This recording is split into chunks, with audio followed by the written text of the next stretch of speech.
हरे कृष्णा। जगत गुरु शिल प्रभुपाद महाराज की जय। परम पूज्य लोकनाथ स्वामी महाराज की जय। निताई गौर प्रेमानंदे। हरि हरि बोल।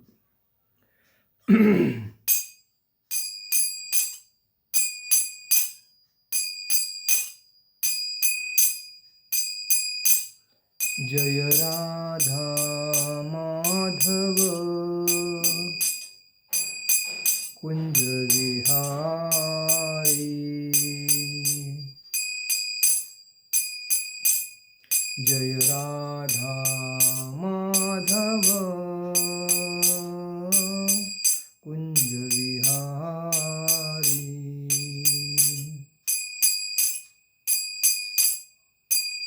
गोपीजन वल्लभ गिरिवरधारी।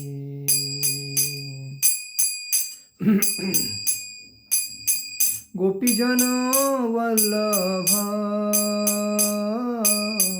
गिरिवरधारी।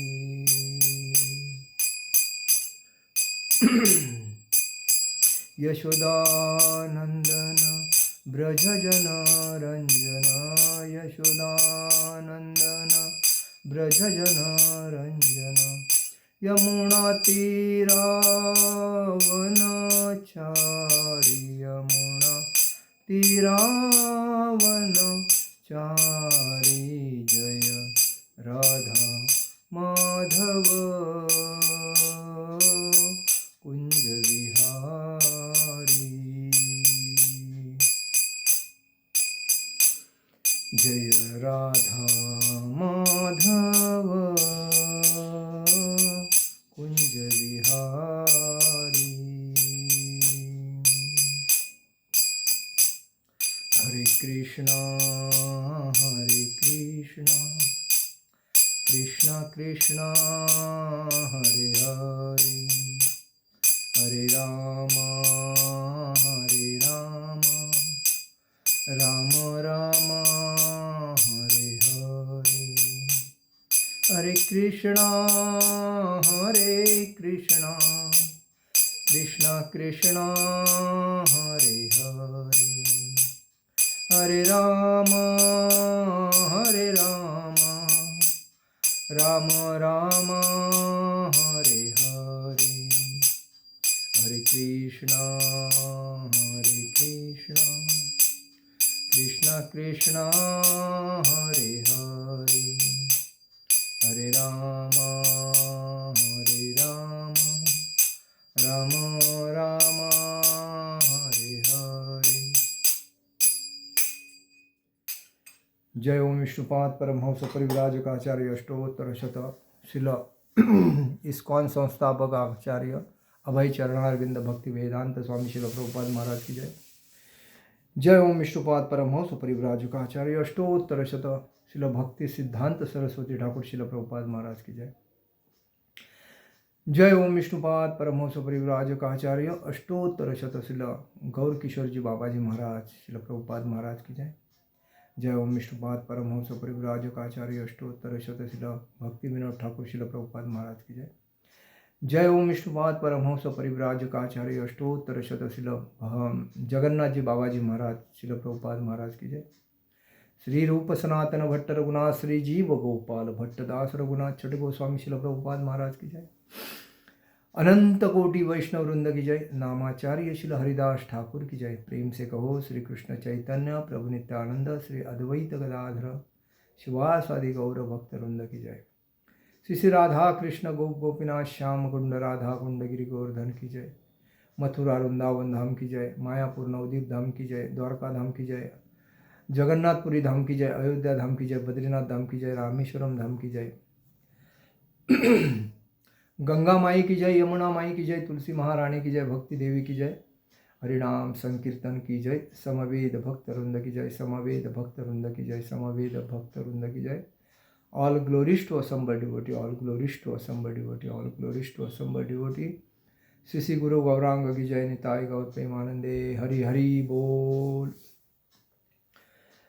ओम नमो भगवते वासुदेवाय। ओम नमो भगवते वासुदेवाय।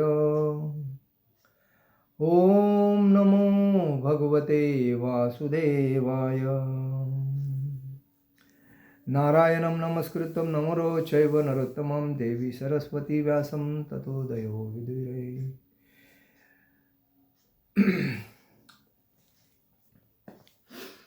आज के भगवद गीता के लेक्चर में हार्दिक स्वागत आप सभी का। आज हम लोग चौथे अध्याय पे 8वें श्लोक पे चर्चा करेंगे। परित्राणाय साधुना विनाशाय च दुष्कृतां धर्म संस्थापनार्थाय संभवामि युगे युगे। परित्राणाय साधूनां विनाशाय च दुष्कृतां धर्म संस्थापनार्थाय संभवामि युगे युगे। परित्राणाय साधूनां विनाशाय च दुष्कृतां धर्म संस्थापनार्थाय संभवामि युगे युगे। परित्राणाय उद्धार के लिए, साधुनाम भक्तों के लिए, विनाशाय असुरों का संहार के लिए, च म्हणजे तथा, दुष्कृता म्हणजे दुष्टों के असुरों के, धर्म के, संस्थापन अर्थाय म्हणजे धर्म को पुनर्स्थापित करने के लिए, संभवामी प्रकट होता हूँ, युगे युगे म्हणजे प्रत्येक युग युग में। अनुवाद: भक्तों का उद्धार करने, दुष्टों का विनाश करने तथा धर्म की फिर से स्थापना करने के लिए मैं हर युग में प्रकट होता हूँ। तात्पर्य: श्रील प्रभुपाद महाराज की जय। भगवद गीता के अनुसार साधु मतलब पवित्र पुरुष। साधु क्या है? साधु किसे बोलते हैं कि जो पवित्र होता है, जो इंद्रिय तृप्ति से अलिप्त होके भक्ति में तल्लीन होता है, उसको साधु कहते हैं। दूसरा नाम उनको गोस्वामी बोलते हैं। कृष्ण भावना भावित व्यक्ति है। साधु कौन है? कृष्ण भावना भावित व्यक्ति। अधार्मिक लगने वाले व्यक्ति में भी यदि पूर्ण कृष्ण चेतना हो तो भी उसे साधु समझना चाहिए। अधर्म, धर्म और अधर्म मतलब जो गलत मार्ग से चल रहा है, धर्म मतलब सत्य मार्ग से चलना, और अधर्म मार्ग से चल के अगर वो इंद्रिय भोग से अलिप्त है तो वही बताया, अधार्मिक लगने वाले व्यक्ति में भी यदि पूर्ण कृष्ण चेतना के गुण हो तो उसे साधु समझना चाहिए। दुष्कृताम उन व्यक्तियों के लिए आया है जो कृष्ण भावनामृत की परवाह नहीं करते। ऐसे दुष्कृताम या उपद्रवी, मूर्ख तथा अधम असुर व्यक्ति कहलाते हैं, भले ही वे सांसारिक शिक्षा से विभूषित क्यों न हो। इसके विपरीत यदि कोई 100% कृष्ण भावना अमृत में लगा रहता है तो वह विद्वान या सुसंस्कृत न भी हो, फिर भी वह साधु माना जाता है। जहाँ तक अनीश्वरवादियों का प्रश्न है, भगवान के लिए आवश्यक नहीं कि वे इनके विनाश के लिए उस रूप में अवतरित हो जिस रूप में वे रावण तथा कंस का वध करने के लिए हुए थे। भगवान के ऐसे अनेक अनुचर हैं जो असुरों का संहार करने में सक्षम है, किंतु भगवान तो अपने उन निष्काम भक्तों को तुष्ट करने के लिए विशेष रूप से अवतार लेते हैं जो असुरों द्वारा निरंतर तंग किए जाते हैं। असुर भक्तों को तंग करता है, भले ही वह उसका सगा संबंधी क्यों न हो। यद्यपि प्रहलाद महाराज हिरण्यकश्यपु के पुत्र थे, किंतु तो भी वे अपने पिता द्वारा उत्पीड़ित थे। इसी प्रकार कृष्ण की माता देवकी यद्यपि कंस की बहन थी, किंतु उन्हें तथा उनके पति वसुदेव को इसलिए दंडित किया गया था क्योंकि उनसे कृष्ण को जन्म लेना था। अतः भगवान कृष्ण मुख्यतः देवकी के उद्धार करने के लिए प्रकट हुए थे। उसको मारने के लिए नहीं, किंतु ये दोनों कार्य एक साथ संपन्न हो गए। अतः यह कहा जाता है कि भगवान भक्त का उद्धार करने तथा दुष्ट असुरों का संहार करने के लिए विभिन्न अवतार लेते हैं। वैसा ही कृष्णदास कविराज कृत चैतन्य चरितामृत में निम्नलिखित श्लोकों में बताया गया है कि सृष्टि हेतु एई मूर्ति प्रपंचे अवतरे, सेई ईश्वर मूर्ति अवतार नाम धरे, मायातीत परव्योम्य सवार अवस्थान, विश्वे अवतरी धरे अवतार नाम। अवतार अथवा ईश्वर का अवतार भगवत धाम से भौतिक प्राकट्य हेतु होता है। ईश्वर का वह विशिष्ट रूप जो इस प्रकार अवतरित होता है उसे अवतार कहलाते हैं। ऐसे अवतार भागवत धाम में स्थित रहते हैं। जब वे भौतिक सृष्टि में उतरते हैं तो उन्हें अवतार कहा जाता है। अवतार कई तरह के होते हैं, यथा पुरुषावतार, गुणावतार, लीलावतार, शक्त्यावेश अवतार, मनवंतर अवतार तथा युगावतार। इन सबका इस ब्रह्मांड में क्रमानुसार अवतरित होता है, किंतु भगवान कृष्ण आदि भगवान है और समस्त अवतारों के उद्गम है। भगवान श्री कृष्ण शुद्ध भक्तों की चिंताओं को दूर करने के लिए विशिष्ट प्रयोजन से अवतार लेते हैं, जो उन्हें उनकी मूल वृंदावन लीलाओं के रूप में देखने के उत्सुक रहते हैं। अतः कृष्ण अवतार का मूल उद्देश्य अपने निष्काम भक्तों को प्रसन्न करना है। भगवान का वचन है कि वे प्रत्येक युग में अवतरित होते रहते हैं। इससे सूचित होता है कि वे कलयुग में भी अवतार लेते हैं। जैसा कि श्रीमद् भागवतम में कहा गया है कि कलयुग के अवतार भगवान चैतन्य महाप्रभु हैं, जिन्होंने संकीर्तन आंदोलन के द्वारा कृष्ण पूजा का प्रसार किया और पूरे भारत में कृष्ण भावनामृत का विस्तार किया। उन्होंने यह भविष्यवाणी की कि संकीर्तन की यह संस्कृति सारे विश्व के नगर नगर ग्राम ग्राम में फैलेगी। भगवान चैतन्य को गुप्त रूप में किंतु प्रकट रूप में नहीं। महाभारत तथा भागवत जैसे शास्त्रों के गुह्य अंशों में वर्णित किया गया है कि भगवान कृष्ण के भक्तगण भगवान चैतन्य के संकीर्तन आंदोलन द्वारा अत्यधिक आकर्षित रहते हैं। भगवान का यह अवतार दुष्टों का विनाश नहीं करता, अपितु अपनी अहेतु की कृपा से उनका उद्धार करता है। ओम अज्ञानतिमिरान्धस्य ज्ञानाञ्जनशलाकया चक्षुरुन्मीलितेन तस्मै श्रीगुरुवे नमः। श्रीचैतन्यमनोभीष्टं स्थापितं येन भूतले स्वयं रूपकदा मह्यं ददाति स्वपदान्तिकं। वन्देऽहं श्रीगुरु श्रीयुतपदकमलं श्रीगुरुवैष्णवांच श्रीरूपं साग्रजातं सहगण रघुनाथामतं तं सजीवं साद्वैतं सावधूतं परिजनसहितं कृष्णचैतन्यदेव श्रीराधाकृष्णपादान् सहगण ललिता श्रीविशाखान्वितांच। हे कृष्ण करुणा सिंधु दीनबंधु जगतपते गोपेश गोपिका कांत राधाकांत नमोस्तुते। तप्त कांचन गौरांगी राधे वृंदावनेश्वरी विश्वभानुसुते देवी प्रणमामि हरिप्रिये। वाञ्छाकल्पतरुभ्यश्च कृपा सिन्धुवे भवसपतितानां पावनेभ्यो वैष्णवेभ्यो नमो नमः। नमो ब्राह्मणदेवाय गोब्राह्मणहिताय च जगद्हिताय कृष्णाय गोविन्दाय नमो नमः। गुरुवे गौरचन्द्राय राधिकाय तदालये कृष्णाय कृष्णभक्ताय तद्भक्ताय नमो नमः। ओम पूर्णमदं पूर्णमिदं पूर्णात् पूर्णमुदच्यते पूर्णस्य पूर्णमादाय पूर्णमेवावशिष्यते। नमो विष्णुपादाय कृष्णपेष्ठाय भूतले श्रीमते भक्तिवेदांत स्वामिनिति नामिने। नमस्ते सारस्वती देवे गौरवाणी प्रचारिणे निर्विशेष शून्यवादी पाश्चात्यदेशतारिणे। जय श्री कृष्ण चैतन्य प्रभु नित्यानंद श्री अद्वैत गदाधर शिवासादि गौरभक्तवृंद।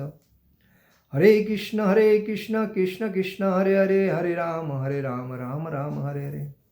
हरे कृष्ण कृष्ण कृष्ण हरे हरे, हरे राम राम राम हरे हरे। तो भगवान कहते हैं परित्राणाय साधुना विनाशाय च दुष्कृता धर्म संस्थापनार्थाय संभवामि युगे युगे। जब जब धरती पर असुरों का आतंक होता है तब तब भक्तों का साधुओं को ऊपर अन्याय होता है और उस टाइम उस युग में भगवान अपना रूप लेके प्रकट होते हैं, क्योंकि धर्म की स्थापना करने और असुरों का संहार करने। तो ये हमारा जो धर्म है सनातन वर्णाश्रम। वर्णाश्रम का मतलब वर्ण, ब्राह्मण, क्षत्रिय, वैश्य, शूद्र, ये वर्ण। आश्रम मतलब ब्रह्मचारी, गृहस्थ, वानप्रस्थ, सन्यासी, ये आश्रम। तो हमारा वर्णाश्रम जो धर्म है ये करोड़ों सालों से चलता आया है और इसके मुताबिक कोई भी दूसरा धर्म नहीं था, जैसा मुस्लिम, क्रिश्चियन, बौद्ध, इस कोई नहीं था। लेकिन प्रथम जो है ये वर्णाश्रम, सनातन वर्णाश्रम। लेकिन इसको हिंदू कहा जाता है क्यों? क्योंकि सिंधु नदी के उस पार में मुस्लिम है और मुस्लिम वहाँ से जब हिंदू को देखते हैं तो हिंदू उनको या सिंधु नदी के उस पार में दिखते हैं, तो उन्होंने उनको नाम रखा, अरे वो साइड में रहते हो हिंदू है, क्योंकि सिंधु उनको बात करने के लिए हार्ड होता था, तो उन्होंने हिंदू बना दिया उसको और उस बेसिस पे हमारा नाम, हमारे धर्म का नाम हिंदू पड़ा। तो हम लोग बोलते हैं मैं हिंदू हूँ, मैं हिंदू। तो वर्णाश्रम धर्म आद्या। हमारी जो बिहार की जो लाइब्रेरी, उसका नाम कुछ अच्छा है, मेरे मुंह में है, आएगा तो बता दूंगा। तो वो लाइब्रेरी में अपने सनातन धर्म के सभी ग्रंथ थे, करोड़ों ग्रंथ थे जो 5,500 सालों से चलते आए थे। लेकिन जब जब हमारे भारत में मुगलों ने राज किया, ब्रिटिश ने राज किया, अलग अलग राजाओं ने हमारा जो गण है, हाँ देवता गण है, और जो मुस्लिमों का जो गण है ना वो असुर गण है। इसलिए हर मुस्लिम जो होता है ना असुरों की पैदाश है। असुर मतलब राक्षस। तो उसको कितना भी तुम लाड प्यार से पालोगे, पोसोगे, उसको कोऑपरेशन करोगे, भाईचारा करोगे, वो अपनी जात बताएगा। उसका जब टाइम फिनिश होता है वो अपनी जात बताएगा। उसको ना माता, ना पिता, ना भाई, ना बहन, किसी से मतलब नहीं रहता। उसको ओनली अपने स्वार्थ से मतलब रहता। तो इसीलिए दूसरे धर्म की वो कदर करता ही नहीं। तो इसीलिए वो हिंदू को जैसा आध्यात्मिक क्षेत्र में जैसा भगवान विष्णु है, भगवान शिव जी है, भगवान ब्रह्मा जी है, तो वहाँ असुर लोग रहते हैं। जब समुद्र मंथन हुआ था तभी जो वहाँ से मंथन के वक्त जब अमृत निकला था तो उसको असुरों ने चुराया था, क्योंकि अगर वो असुर पीते थे तो वो पवित्र बन जाते थे। तो इसीलिए भगवान विष्णु ने उसमें एक अपना रूप ले लिया, स्त्री रूप लिया, बराबर है। और वो स्त्री रूप लेके उनको मोहित कर दिया। किसको? असुरों को। तो असुरों को मोहित करने के बाद वो स्त्री रूप लेके उनसे प्यार से बात करके असुर बोले यह अमृत से बेटर है, वो स्त्री हमको भोग करने को मिलेगी। इस बेसिस पे असुरों ने वो अमृत का कलश उस स्त्री को दे दिया भगवान के हाथ में। और उसके बाद मेरे मुंह में नाम है लेकिन तुरंत मुंह में नहीं आ रहा है, ध्यान में है। तो उसके बाद में भगवान ने श्री रूप लेके असुरों का नाश किया। मतलब वो जो असुर उसी टाइम भी थे और आज धरती पे मुस्लिम के नाम से असुर है। तो कहने का बात है, इसीलिए भगवान यहाँ बोलते हैं कि भक्तों का उद्धार करने, दुष्टों का विनाश करने तथा धर्म की फिर से स्थापना करने। क्योंकि सतयुग में भगवान थे, द्वापर युग में भगवान राम थे, त्रेता युग में त्रेता युग में भगवान राम थे, द्वापर युग में भगवान कृष्ण थे। अभी कलियुग में चैतन्य महाप्रभु और नित्यानंद महाप्रभु इन्होंने अवतार लिया, बराबर 550 साल पहले। और उन्होंने अवतार क्यों लिया भगवान का? क्योंकि भक्ति का प्रचार करके उन्होंने राधा कृष्ण का रूप लेके अवतार लिया था। भक्ति का प्रचार करके, क्योंकि इस सतयुग में, त्रेता युग में, द्वापर युग में अलग अलग यज्ञ रहते थे। वहाँ तब आदमी 1,00,000 साल तक जीता था, बाद में 10,000 साल तक जीने लगा, बाद में 1,000 साल तक जीने लगा और अभी 100 साल तक जीता है। तो ये जैसा युग बदलता गया वैसा आदमी की हाइट भी कम होती गई, उम्र भी कम होती गई वहाँ। और सतयुग में धर्म के 4 स्तंभ थे, उसमें से त्रेता युग में धर्म के 3 स्तंभ हो गए, द्वापर युग में धर्म के 2 स्तंभ हो गए और कलयुग में धर्म का 1 ही स्तंभ है। तो अभी धर्म अपना कौन से स्तंभ पे है? सत्य के स्तंभ, एक धर्म का जो स्तंभ है उसके ऊपर है। तो कहने का मतलब है हर वक्त असुरों के वजह से धर्म की हानि होगी।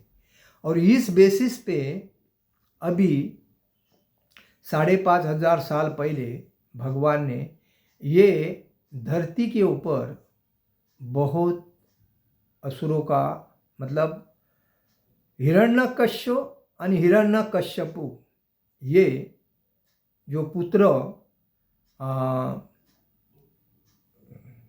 कश्यप और देवो, इनको जब हुए थे, तो उनका जो भोग का टाइम जो था वो शाम को 7 बजे, जैसा कि शाम को 7 बजे सब असुर लोगों का वावर रहता है। और उस टाइम उन्होंने भोग करने की वजह से, उस भोग के वजह से उनको जो पुत्र प्राप्ति हुई, असुर पुत्र प्राप्ति हुए, वो दोनों सगे भाई थे, हिरण्यकश्यप। और उन्होंने जब उनका आतंक हुआ तो उन्होंने शिवजी को प्रसन्न किया और हिरण्यकश्यप ने 1,000 साल तप करके उनसे ये वर मांगा था कि मुझे कोई नहीं मार सकता। तो ब्रह्मा जी के उन्होंने तपस्या किया, तभी ब्रह्मा जी प्रसन्न हुए और ब्रह्मा जी ने उनको वर दिया था। लेकिन उसी हिरण्यकश्यप के घर में एक भक्त प्रकट हुआ जिसका नाम था भक्त प्रहलाद।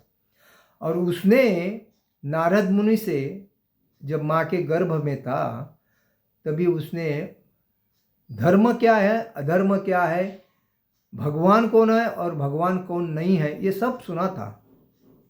क्योंकि वो नारद मुनि के शिष्य था और वो अपने माँ के कोख में ही वो सब ज्ञान प्राप्त हुआ था। तभी वो जब 5 साल का था पहले से ही भगवान की भक्ति में तल्लीन था। और उस वक्त 5 साल के बाद जब वो ये बड़ा हुआ, स्कूल में जाने लगा, तभी भी वो भगवान का नाम ही गुनगुनाता था अपने हर जगह पे। ओम नमो भगवते वासुदेवाय, जय जय जय नारायण नारायण हरि हरि, ये बोलता जाता था। तो हिरण्यकश्यप बोलता था तीनों लोग में, आकाश धरती पाताल में मेरा राज्य है, मुझे लोग डरते हैं, स्वर्ग आकाश और पाताल में। और आप नारायण को क्यों बोल रहे हो, नारायण का क्यों नाम ले रहे हो, मेरा नाम ले लो, मैं भगवान हूँ। लेकिन उसने अपने पिता को कहा, प्रहलाद महाराज ने, कि बाबा आप नारायण नहीं हो, आप भगवान नहीं हो, आप एक व्यक्ति हो। भगवान तो भगवान है। तो आप इस वहम में मत रहो कि आप भगवान हैं। आपको लोग आपके शक्ति के ताकत के वजह से डरते हैं, लेकिन मैं भगवान का भक्त हूँ, मैं क्यों डरूँ। एक तो जन्म हुआ, उसका मृत्यु तो लास्ट होना ही है। आज होवे, कल होवे या परसों होवे, कभी ना कभी तो होना है। तो कल हो सो आज हो जाए, लेकिन मैं नाम लेने का क्यों बंद करूं। मैं तो भगवान का भक्त हूँ, और भक्त कभी किसी को डरता नहीं, क्योंकि भगवान उसके पीछे तो सपोर्ट करते ही है उनको। और भगवान हमेशा अपने भक्त के संरक्षण में, जैसा कि महाभारत में जब कुरुक्षेत्र में युद्ध चल रहा था, भीष्म पिता ने अर्जुन के ऊपर जब वार करने को स्टार्ट किया, तो भगवान श्री कृष्ण ने अपनी प्रतिज्ञा तोड़ दी और रथ का पहिया उठा के भीष्म के पितामह के ऊपर गए तो मारने। तो कहने का मतलब है हमेशा भगवान, इसीलिए भगवान बोलते हैं, जिसे मैं तार सकता हूँ उसे कोई मार नहीं सकता, और जिसे मैं मार सकता हूँ उसे कोई तार नहीं सकता। तो ये बात है। तो इसीलिए भगवान बोलते हैं भक्तों का उद्धार करने के। जब भक्तों के ऊपर आस आती है तो भगवान हमेशा अपने भक्त के संरक्षण के लिए तल्लीन होते हैं, रेडी होते ही है। और दुष्ट जो होते हैं, जो समाज के लोगों को, समाज को और समाज के भक्तों को, समाज के संतों को जो तकलीफ देते हैं, उनका नाश करता है। जैसा कि अभी बीच में एक महाराष्ट्र में एक पालघर में एक साधुओं को जिस सरकार ने मारा था, जिस सरकार के आदेश से, क्योंकि उनको साधु संत के बारे में वो जानकारी होने के बाद भी असुरों को जो सपोर्ट करता है वो आदमी नहीं होता है, वो हैवान होता है। और जो मारते हैं वो इंसान नहीं होते, वो राक्षस होते हैं। और इसी वजह से साधु के ऊपर जब अन्याय होता है तो उसका परिणाम उसके पूरे परिवार को भोगना पड़ता है। ये बात है। तो लोग आहिस्ता आहिस्ता उस परिवार का हाल देखेंगे, उसके बारे में हम चर्चा नहीं करेंगे। दूसरी बात, अधार्मिक लगने वाली व्यक्ति में भी यदि पूर्ण कृष्ण चेतना हो तो उसे साधु समझना चाहिए। देखिए, वैसा तो धार्मिक नहीं है, भक्ति नहीं कर रहा है, लेकिन आदमी सज्जन है और उसको वो मांस, मदिरा, मच्छी, श्री भोग इससे अलिप्त रह के आचरण सही है और हमेशा एक ब्राह्मण के जैसा उसका वर्ताव है, भक्त के जैसा वर्ताव है, तो उसको साधु समझना चाहिए। ये इसमें लिखा है। दुष्कृतम उन व्यक्तियों के लिए आया है कि कृष्ण भावनामृत की परवाह नहीं करते, इसलिए उनको असुर कहते हैं। ऐसे दुष्कृतम उपद्रवी वो मूर्ख भी रहते, अधम रहते, राक्षसी रहते, उनको राक्षसी कहते हैं। भले ही वे सांसारिक शिक्षा से विभूत, वो सुशिक्षित क्यों न हो, वो पढ़े लिखे क्यों न हो, वो मंत्री पद पे और अधिकारी पद पे क्यों न हो, लेकिन अगर वो ऐसा दुष्कृत काम करते हैं, गाय की हत्या करते हैं, पशु की हत्या करते हैं, आदमी के ऊपर अन्याय करते हैं, चीटिंग करते हैं, साधुओं को तकलीफ देते हैं, तो वो क्या है, असुर ही कहते हैं। भले वो पढ़े लिखे हैं। इसलिए आज मैं कभी कभी मेरे लेक्चर में बोलता हूँ, आज लोग अपने बच्चों को स्कूल में भेजते हैं, लेकिन उनको आध्यात्मिक ज्ञान ही नहीं है, तो वो पढ़ लिख के क्या करेंगे, सुशिक्षित पांडरे चोर बनेंगे। क्या, सुशिक्षित वाइट चोर, लोग ब्लैक चोर रहते हैं। तो ये सफ़ेद कपड़े में चोर रहेंगे, जो समाज को खुलेआम लुटेंगे। इससे बेटर है बच्चों को गुरुकुल में डालो, उनको गुरुकुल में सिखाओ और अपने जीवन का, उनके जीवन का सार्थक बनाओ। तो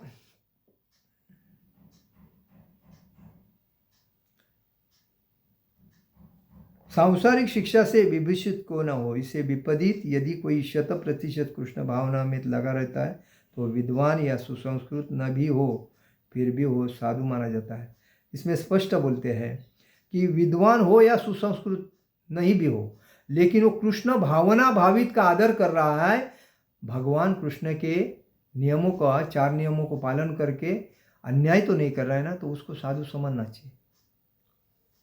जहाँ तक अनीश्वरवादियों का प्रश्न है, भगवान के लिए आवश्यक नहीं है, इनके विनाश के लिए ही उस रूप में भगवान अवतरित होते हैं जिस रूप में भगवान राम ने रावण का अंत किया, क्योंकि रावण एक ब्राह्मण था, लेकिन उसको परस्त्री से लोभ हो गया।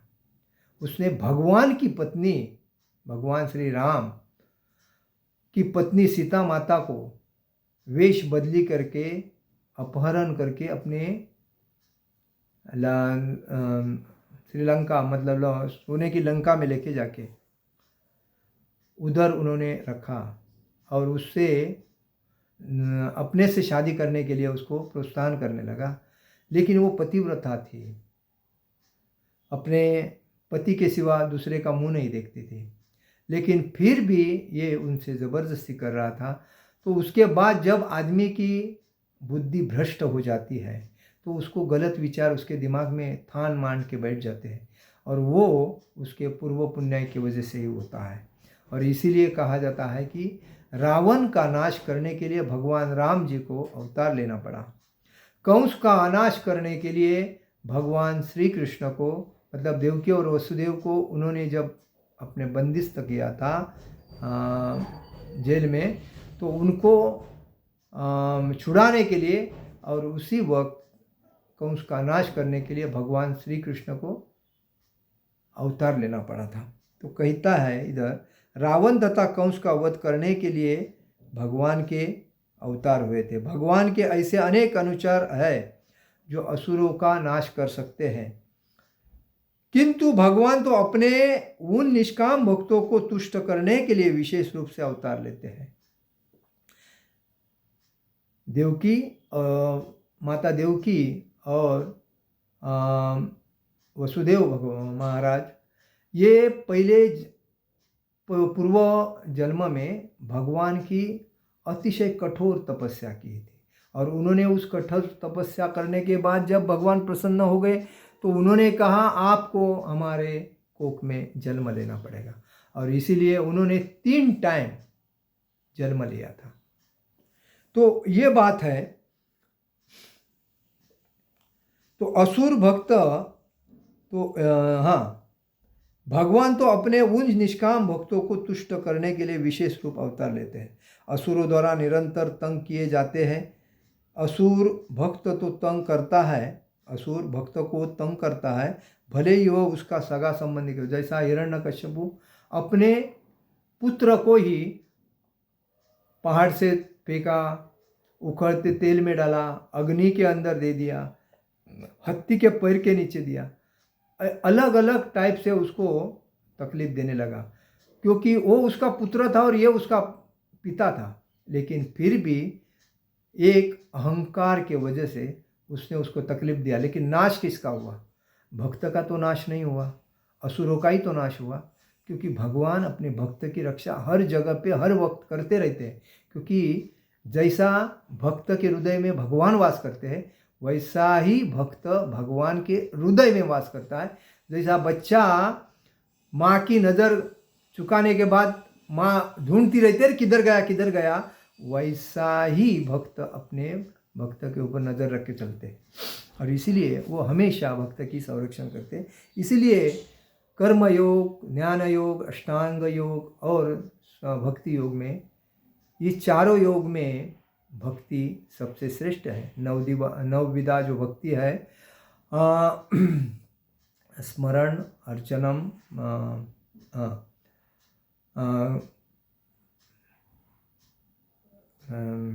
दास्यम, साक्यम, आत्मनिवेदनम, ये नवविधा जो भक्ति है, तो इस नवविधा भक्ति से ही हम भगवान को प्राप्त कर सकते हैं।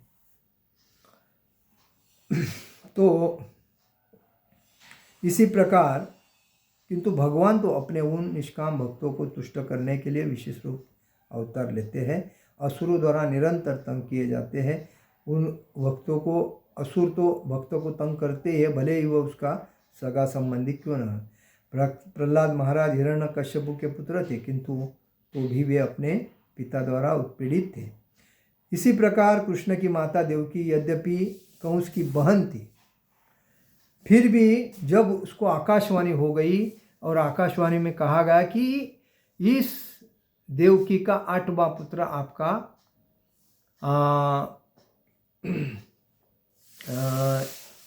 या 8वां पुत्र के हाथों से आपको मृत्यु अटल है। तो कहने का मतलब उस दिन से भगवान कंस को शुरुआत हो गई टेंशन लेने की। उसी वक्त देवकी और देवकी को मारने चला गया था। तो वसुदेव ने उसको समझाया कि हर व्यक्ति जन्म जिसका हुआ उसका मृत्यु तो आज नहीं तो कल होगा। तो मृत्यु किसी को चुका नहीं है, लेकिन आपको मैं वचन देता हूँ, जब भी देवकी को पुत्र प्राप्ति होगी या पुत्र प्राप्ति होगी, मैं आपके हवाले कर दूँगा। ये उसको वचन देने के बाद उसको विश्वास था वसुदेव उसमें गलत नहीं करेगा, उसने उसको छोड़ दिया था। लेकिन नारद मुनि जब उनको आया, क्योंकि भगवान को धरती पे अवतरित होना था, और नारद मुनि सोचने लगे अगर चुप रह गया कंस वसुदेव के बातों में आके, तो भगवान को अवतार लेने को कैसा मिलेगा। इसलिए उसने उसको भड़काया कि बाबा आपको कैसा मालूम कि हर पुत्र 8वां नहीं हो सकता, 8वां अभी भी दूसरे में भी आ सकता है, तीसरे में भी आ सकता है। आपका कर्तव्य है कि हर बच्चे को लेके आपको ये करना है, तो भी 8 पुत्र हो जाएंगे। ऐसा बोल के उसको भड़काने के बाद वो बोला नहीं, मैं आपको बंदिश करूँगा और हर बच्चा मेरे पास आना चाहिए। तो ये बात है, क्योंकि भगवान भी, असुर भी भगवान के होते हैं और भक्त भी भगवान के होते हैं। लेकिन असुरों को और भक्तों में यही फर्क है कि बिल्ली बच्चा देती है और बिल्ली बच्चे को अपने मुंह से पकड़ती है तो भक्त के जैसा पकड़ती है, और चूहे को अपने मुंह में पकड़ती है तो असुर के जैसा पकड़ती है। तो यही बात है, भगवान भक्त के साथ एकदम प्यारे और तुरंत उनको कृपा करते हैं, लेकिन असुर को उसका दंड भोगने के बाद, उनको तकलीफ देने के बाद ही उसको धाम में लेते हैं। तो यही बात है, और इसीलिए जो भी आज असुरगण भारत भूमि में पल रहे हैं, वो अपने नरक में जाएंगे, तकलीफ भोगेंगे। जो कर्म किया है, आज जो चोरी कर रहे हैं, कोई लूट रहे, जनता को लूट रहे हैं, कोई बलात्कार कर रहा है, कोई क्या क्या अलग अलग टाइप से लोग कर रहे हैं, उसका सभी, जैसा बैंक में अकाउंटर होता है, वो अकाउंट रखता है, वैसा नियति सबका अकाउंट रखती है। और जैसा जैसा किया उसका मृत्यु होने के बाद कोई एक्सीडेंट में मरेगा, कोई हाथ पैर टूट के मरेगा, कोई अटैक में जाएगा। तो अलग अलग जब जाते हैं तो उसका सब चिट्ठा खोलने के बाद उनको उधर भोगना पड़ता है। लेकिन इसमें एक ही बात है कि जो भक्त होता है वो भक्त डायरेक्ट भागवत धाम पहुंच जाता है, क्योंकि वो कभी किसी का ना पाप करता है, ना अपराध करता है, ना किसी के बारे में गलत सोचता है। वो भगवान के बारे में और भक्ति के बारे में, भक्ति में तल्लीन रहने की वजह से उसका भागवत धाम तय होता है। उसको कोई अगर यम भी अगर आता है और देखता है ये भगवान का भक्त है, तो यम भाग जाता है, यम के दूत भी भाग जाते हैं। भक्त को लेने के लिए खाली विष्णु दूत चतुर्भुज में आके उसको वैकुंठ भागवत धाम में लेके जाते हैं। तो यह भक्त की कृपा अपरंपार है, क्योंकि भक्त मतलब एक तीर्थ क्षेत्र। जहाँ तीर्थ क्षेत्र हम जाते हैं घूमने के लिए, भगवान का दर्शन करने के लिए, वैसा ही एक भक्त जिसके घर में जाता है तो उधर के लोगों ने उसके चरण छुके, उसके चरण अभिषेक करना चाहिए, और उस अभिषेक का अपने पानी है वर्षाव अपने शरीर पे करके आचमन करना चाहिए। ये क्योंकि वो भक्त भगवान का शुद्ध होता है, अंदर से शुद्ध है, बाहर से शुद्ध है, विचारों से शुद्ध है, नज़रों से शुद्ध है, मन से शुद्ध है, आत्मा से शुद्ध है। और इसीलिए उस भक्त का हमें याद रखना चाहिए। अगर कोई शुद्ध भक्त आता है तो ये समझना चाहिए कि अपने एरिया में एक तीर्थ क्षेत्र आया तो वो तीर्थ क्षेत्र के जैसा ये शुद्ध होता है। इसीलिए भगवान बोलते हैं मुझे भक्त से ज़्यादा कोई प्रिय नहीं है। वही भक्त मेरा जो भक्त प्रचार करता है और हमेशा भक्ति में तल्लीन रहता है, हमेशा मेरा नाम उसके जीवा पे रहता है, वो भक्त मेरे हृदय में वास करता है और उसका संपूर्ण मैं देख रेख करता हूँ, संरक्षण करता हूँ, पापों से मुक्त करता हूँ, हमेशा वो भगवान बोलते हैं। तो इसीलिए बात है। तो इसीलिए भक्त प्रहलाद हो गए, देवकी वसुदेव हो गए, अम्बरीश महाराज हो गए, ध्रुव महाराज हो गए, अलग अलग जो मतलब हमारे शिल प्रभुपाद जी हो गए। जो शिल प्रभुपाद जी ने पूर्ण अपना परिवार त्याग कर दिया, बाल बच्चे पत्नी वगैरह तो प्रॉपर्टी संपत्ति सब त्याग करके गुरु को सरेंडर हो गए। गुरु को सरेंडर होके गुरु के माध्यम से गुरु ने जो आदेश दिया उसको अपने सर पे मुकुट बना के सीधा विदेश में जाके भक्ति का प्रचार किए। इंडिया में किया, लेकिन इंडिया के लोग क्या है, पहला दूसरा करना चाहिए, बाद में ये देखेगा, उसके बाद ये करेगा। अपने दिमाग से करने को उनको किसी सिखाया नहीं ना। तो लोग, विदेशी लोग क्या है, तुरंत उनको अच्छा लगता है, तुरंत एक्सेप्ट करते हैं। तो उन्होंने प्रभुपाद को स्वामी मान के उनकी पूजा अर्चा की, उनके विचार अच्छा आत्मसात किए और बाद में उन्होंने जो जैसा प्रभुपाद बोलते तुरंत करते थे। इसी वजह से 14 मतलब 12 साल के अंदर शिला प्रभुपाद जी ने 14 बार पूरी दुनिया की परिक्रमा की। उसके बाद 108 मंदिर बनवाए। ये किससे हुआ? भगवान की कृपा से हुआ, क्योंकि वो भगवान के एक शुद्ध पार्षद थे जो कृष्ण भक्ति का प्रचार करने के लिए इस दुनिया में अवतरित हुए। ऐसा कौन सा व्यक्ति नहीं था कि प्रभुपाद के पहले भी जा के कर सकता था, लेकिन कोई नहीं किया। जहाँ गए विदेश में गए, लेकिन 1-2 कंट्री करने के बाद उनको कन्वर्ट कर नहीं सकते थे, क्योंकि उनके पास वो स्किल नहीं था, उनके पास वो अपने गुरु की उतनी पावर नहीं थी। लेकिन प्रभुपाद जी के पास स्किल भी था, पढ़ाई भी थी, गुरु की कृपा भी थी और प्रत्यक्ष भगवान श्री कृष्ण ने जलदूत जहाज में जाने के टाइम पे जब उनको 3 अटैक आए थे, साक्षात भगवान ने दर्शन दिया था। और उस बेसिस पे शिल प्रभुपाद हमेशा भगवान को बोलते थे, आपने मुझे इधर लाया है तो कुछ होना चाहिए। मैं तो कुछ नहीं कर सकता हूँ, मेरा उम्र क्या है, 70 साल है, लेकिन आप मेरे से करवाने वाले हो तो मैं तैयार हूँ। सब आप कर रहे हो, मैं खाली निमित्त हूँ।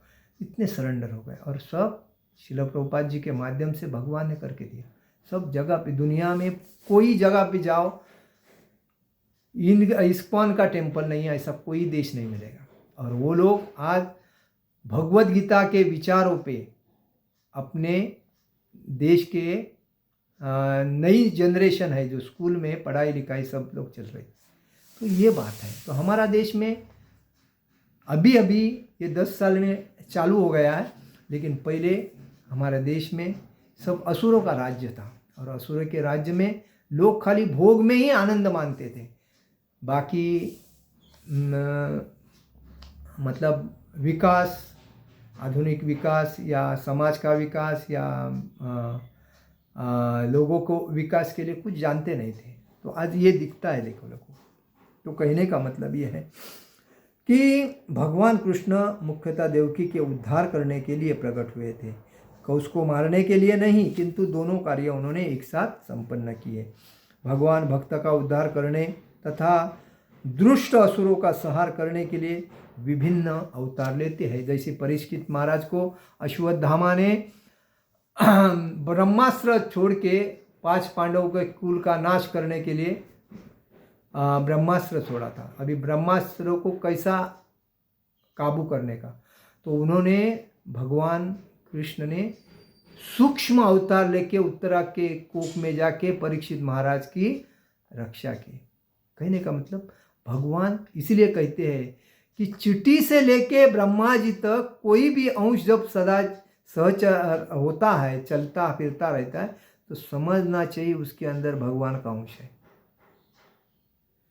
इसलिए कहते हैं कि पेड़ का पत्ता भी भगवान के आदेश के बिना हिलता नहीं, क्योंकि ये सब जो कुछ है, हमारी ज़मीन जायदाद, हम बोलते हैं मेरे दादा की थी, मेरे बाबा की थी, मेरी है, मेरे बाद मेरे बच्चे की होगी, हमारा कुछ नहीं है।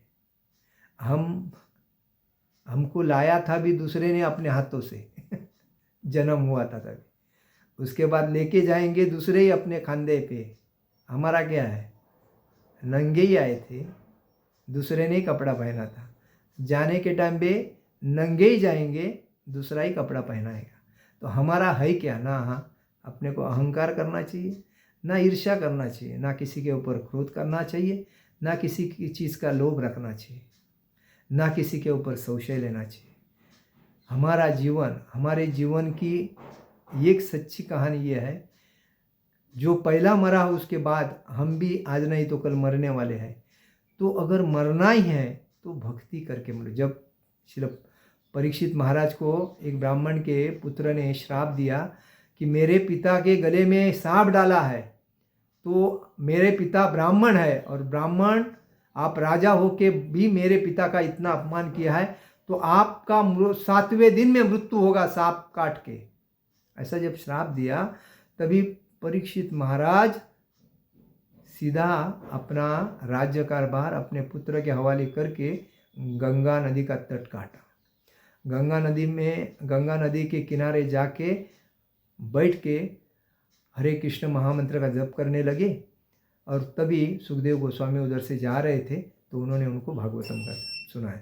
तो कहने का मतलब है, जब हमारे जीवन का लक्ष्य ही भागवत धाम जाए, हमारा घर मुख्य क्या है, ये भौतिक संसार हमारा घर नहीं, लेकिन मूर्ख जो है, जो लालची लोग हैं, जो उनको लगता है कि मेरे पास पैसा है, मेरे पास प्रॉपर्टी है, मेरे पास पद है, प्रतिष्ठा है, प्रसिद्ध है, तो उनको लगता है समाज में मैं श्रेष्ठ है। कुछ नहीं है। भक्त से श्रेष्ठ इस दुनिया में कुछ भी नहीं है जो भगवान को प्यारी है। भक्ति सबसे श्रेष्ठ है, और जो भक्त भक्ति करता है उससे श्रेष्ठ तो कोई है ही नहीं चीज़। बाकी ये मतलब ये तात्पुरता है सब कुछ, क्षुल्लक आनंद के लिए लोग अपने जीवन की एंजॉय करते हैं। तो कहने का मतलब है, उसके बाद उन्होंने भागवतम सुना। उनको सुखदेव गोस्वामी जी भगवान के अवतार थे, और वो जब उधर से जा रहे थे तो उन्होंने भगवान के बारे में पूर्णता जानकारी उनको दी।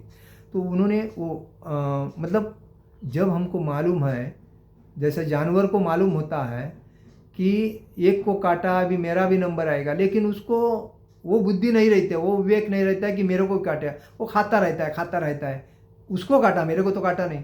तो ये सच्ची जो सत्य जो है, ये लोगों को समझता नहीं। लोग बोलते हैं अरे वो तो मर गया, एक्सीडेंट में मर गया, वो तो ऐसा मर गया। अरे बाबा, कल तुम्हारा भी नंबर आने वाला है, तो तुमने क्या किया है, आप क्या किया आगे के लिए, तो ये समझना है। और इसीलिए हम कितना भी कमाते हैं, रहने वाला तो है नहीं, खर्चा तो होएगा ही, निकल जाएगा ही। लेकिन जो भक्ति हम करते हैं, तो भक्ति हमारे साथ रहती है, और जाने के वक्त भी हमारे साथ ही जाती है। जैसा भक्ति भक्त करता है और उस टाइम ही अगर उसको कुछ होता है, तो वो धाम में तो जाता है। अगर उसका कोई इच्छा अगर रहे, और मनुष्य जीवन में कोई ब्राह्मण के घर में, कोई अमीर के घर में अगर पैदाशी होता है, तो भी वो वहाँ से भक्ति ही शुरू करता है। उसको भक्ति में अधोगति नहीं होती, उसको भक्ति में प्रगति होती। बाकी कोई क्षेत्र पकड़ो जो है उसकी अधोगति होगी, क्योंकि उसके कर्म के अनुसार ही तो उसको मिलने वाला है। जिसने कुछ कर्म अच्छा किया ही नहीं, उसको क्या मिलने वाला है। तो इसीलिए भक्ति करना जरूरी है। हम बोलते हैं हमको टाइम नहीं, टाइम निकालना चाहिए। टाइम, ये बात नहीं है कि टाइम नहीं मिलता है, टाइम को हम निकालेंगे। रात को अगर जल्दी सोते हैं, सुबह 3 बजे उठते हैं, तो टाइम ही टाइम है, कितना मांगता है उतना टाइम ले लो। तो ये बात है। तो इसमें बोलते हैं भगवान अवतार कई तरह से होते हैं। भगवान के पुरुषावतार होते हैं, गुणा अवतार होता है, लीला अवतार होते हैं, शक्त्यावेश अवतार होते हैं, मनवंतर अवतार होते हैं, गुर्ययुगा अवतार होते हैं। इन सबका इस ब्रह्मांड में क्रमानुसार अवतरण होता है। मतलब ये जो अवतार है ये भगवान कृष्ण तो मुख्य है, लेकिन जैसा पद्युम्न है, जैसा अलग अलग जो है उनके नाम से बलराम है, वैसे अलग अलग नाम से जैसे प्रहलाद महाराज, ये कपिल महाराज है, अलग अलग जो अवतार होते हैं उस तरह से अवतार होते रहते हैं। भगवान कृष्ण आदि भगवान है और वो समस्त अवतारों के उगम है। तो मुख्य कौन है? पूर्ण पुरुषोत्तम भगवान श्री कृष्ण ही मुख्य है। बाकी उनके ये शक्ति अवतार, पुरुषावतार, गुणावतार, लीला अवतार, शक्तावेश अवतार, मनवंतर अवतार, युगावतार, इस युग के अनुसार हर जगह पे पार्षद बल के तो आते रहते हैं भक्ति का प्रचार करने के, लेकिन मुख्य कौन है, जड़ कौन है? कृष्ण। बाकी सब उनके पेड़ पत्ते फांदी वगैरह ये काम है। भगवान श्री कृष्ण शुद्ध भक्तों के चिंताओं को दूर करने के लिए विशिष्ट प्रयोजन से अवतार लेते हैं, जो उन्हें उनकी मूल वृंदावन लीलाओं के रूप में देखने के उत्सुक रहते हैं। भगवान ने मथुरा के वृंदावन में जब अवतार लिया था, वो लीला अवतार, लीला के लिए अवतार लिया था। वो वैसा तो पूर्ण पुरुषोत्तम भगवान ही है, लेकिन वो बाल रूप था उनका। भगवान का वचन है कि प्रत्येक युग में अवतरित होते रहते हैं। इससे सूचित होता है कि वे कलयुग में भी कल्कि अवतार में आएंगे। कलयुग में वैसा तो 550 साल पहले चैतन्य नित्यानंद महाप्रभु के अवतार में आके उन्होंने भक्ति का प्रचार किया, महाराष्ट्र में किया, हर जगह पे, दक्षिण भारत में तो उन्होंने हर जगह पे प्रचार किया। तो कलयुग के अवतार भगवान चैतन्य महाप्रभु, जिन्होंने संकीर्तन आंदोलन द्वारा कृष्ण पूजा का प्रसार किया और पूरे भारत में कृष्ण भावनामृत का विस्तार किया। और इसीलिए उन्होंने कहा कि जारो देखो तारो को कृष्ण उपदेश, जो मिलेगा जैसा मिलेगा उसको बोले अरे हरे कृष्णा कृष्ण कृष्ण हरे हरे, हरे राम राम राम हरे। कृष्ण के संकीर्तन से बढ़कर कोई कीर्तन ही नहीं है। हरे कृष्ण कृष्ण कृष्ण हरे हरे, हरे राम राम राम हरे। तो भगवान चैतन्य को गुप्त रूप में किंतु प्रकट रूप में नहीं, इसलिए उन्होंने कहा कि कृष्ण भावनामृत का विस्तार किया और उन्होंने भविष्यवाणी की कि संकीर्तन की यह संस्कृति सारे विश्व के नगर नगर तथा ग्राम ग्राम में फैलेगी। उन्होंने कहा कि यह जो हरिनाम संकीर्तन की जो प्रचार है, ये नगर नगर में, ग्राम ग्राम पंचायत के हर जगह पे वो लोग गाते रहेंगे और संकीर्तन करते रहेंगे। तो इसीलिए महाभारत तथा भागवत जैसे शास्त्रों के गुह्य अंशों में भी वर्णित किया गया है कि कृष्ण के भक्तगण भगवान चैतन्य के संकीर्तन आंदोलन द्वारा अत्यधिक आकर्षित रहते हैं और भगवान का यह अवतार दुष्टों का विनाश नहीं करता, अपितु अपनी अहेतु की कृपा से उनका उद्धार करता है। जैसा कि चैतन्य महाप्रभु और नित्यानंद महाप्रभु ने जब वो हरिदास ठाकुर और नित्यानंद महाप्रभु जब भक्ति का प्रचार करने के लिए पश्चिम बंगाल में जा रहे थे, तभी वहाँ 2 असुर थे, जो उनका नाम जगाई मदाई था। तो वो लूटते थे, लोगों को मारते थे, कभी स्त्री को छेड़ते थे, अलग अलग उनके काम थे। और वो लोगों ने जब चैतन्य महाप्रभु और नित्यानंद महाप्रभु,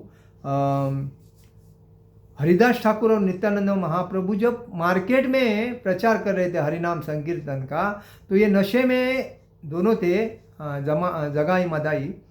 तो उन्होंने नित्यानंद महाप्रभु के ऊपर एक पत्थर मारा था। पत्थर मारने के बाद यहाँ उनके लगने के वजह से उनका खून बह रहा था। तो किसी ने जाके चैतन्य महाप्रभु को बताया कि नित्यानंद महाप्रभु के ऊपर किसी व्यक्ति ने पत्थर मारा। वो तुरंत उधर से भाग के आए और देखा कौन है वो, पहला नित्यानंद। तो नित्यानंद महाप्रभु ने कहा, यह असुर अज्ञान है, इनको भक्ति के बारे में ज्ञान नहीं है, उनको हरिनाम संकीर्तन के बारे में कुछ पता नहीं है, उनको माफ़ कर दो, वो अज्ञान है, वो आहिस्ता आहिस्ता ज्ञानी बनेंगे। लेकिन उनको अन्याय मत, सुदर्शन चक्र निकाला था चैतन्य महाप्रभु ने, क्योंकि वो भगवान कृष्ण के अवतार थे। उन्होंने तुरंत सुदर्शन को निकाला। सुदर्शन चक्र देख के नित्यानंद महाप्रभु अक्षरशः चैतन्य महाप्रभु के चरण में दंडवत, ब्लड तो गिर रहा है, लेकिन उन्होंने उनको रोका, मत मारो उनको, सुदर्शन से उसको मत मारो, उनको दया करो, हम लोग आए हैं इस धरती पे क्यों? तो ये असुर जनता जो है उनको ज्ञान नहीं है भक्ति क्या है, वो इंद्रिय तृप्ति में मग्न है, और ऐसे लोगों के ऊपर दया करना जरूरी है। और इसीलिए जब इस्कॉन में के मंदिर में हम जाते हैं, कोई भी मंदिर में कोई व्यक्ति जाता है, तो प्रथम कलयुग के अवतार कौन है? चैतन्य महाप्रभु, नित्यानंद महाप्रभु दोनों, उसके बाद राधा कृष्ण, और उसके बाद सीताराम लक्ष्मण हनुमान या दूसरे विग्रह जगन्नाथ सुभद्रा बलदेव ऐसे रहते हैं। तो ये कलयुगी अवतार है जो दया का वर्षाव करने के लिए लोगों के ऊपर। ऐसा नहीं कि उसने ये किया उसको फांसी दो, उसको छूट करो, ये नहीं। दया, जहाँ दया होती है, जहाँ क्षमा होती है, जहाँ शांति होती है, वही भगवान का अवतार होता है। इसीलिए मराठी में कहावत है, दया क्षमा शांती तेथे देवाची वस्ती। ये क्यों है? क्योंकि भगवान के अंदर, कृष्ण भगवान तो इतने दयालु है, इतने दयालु कि पूछो मत। तो ये भक्तों के ऊपर भक्ति का वर्षाव करने के लिए चैतन्य महाप्रभु आए। और इसीलिए हम लोग हर व्यक्ति को बोलते हैं, इस संसार में आप जितना खुद का बोल रहे हो, पत्नी मेरी है, बच्चे मेरे हैं, प्रॉपर्टी मेरी है, बैंक बैलेंस मेरा है, पद प्रतिष्ठा मेरी है, पद मिला है, मैं राजकीय पक्ष का अध्यक्ष हूँ, मंत्री हूँ, खासदार हूँ, ये सब इधर ही रहने वाला है। स्मशान तक जाएगा, उसके बाद फिनिश, तुम्हारे साथ कुछ नहीं आएगा। उसके बाद वापिस तुमको नरक में ही जाना है, नरक में जाके वापिस पुनर्जन्म पुनर्मरण, कोई योनि के अंदर जाके उसको जन्म लेना है। तो ये सब व्यर्थ है। और उसमें से श्रेष्ठ यही है कि आप जो कुछ कर रहे हो आनंद से करो, लेकिन भक्ति ज़्यादा करो, और थोड़ा पेट पाने के लिए उसको करना जरूर है। ये समझ के अगर करोगे तो आप भी उन्नति पाओगे। हरे कृष्ण कृष्ण कृष्ण हरे हरे, हरे राम राम राम हरे हरे। जगत गुरु शिल प्रभुपाद महाराज की जय, परम पूज्य लोकनाथ स्वामी महाराज की जय, निताय गौर प्रेमानंदे, हरि हरि बोल।